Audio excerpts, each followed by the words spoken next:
This is the Lone Crater YouTube. We hope this video helps. You start by enabling voice access so the phone listens when you need it. Open Settings, go to Accessibility, then Voice Access, and toggle it on. Make sure you grant microphone and accessibility permissions. Once done, choose whether you want a wake word or manual activation with an on-screen button. This controls battery and privacy.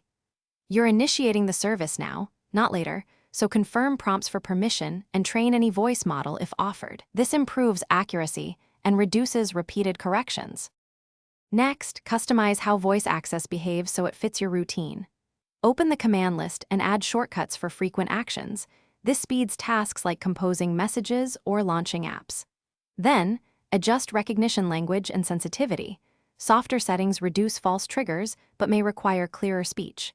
Make sure to map common gestures to voice commands for apps you use, because that bridges gaps where voice alone struggles.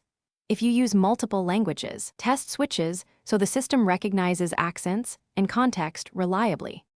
Finally, practice core commands to build muscle memory. You'll say numbers for precise taps and short phrases for navigation. To complete setup, test composing a message, scrolling, and taking a photo with voice. This confirms permissions and sensitivity. If things go wrong, restart voice access or reboot the phone first, because that clears transient permission locks.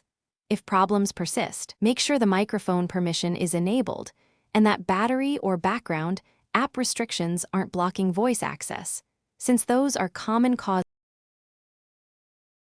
Thanks for watching. Consider subscribing if we helped you.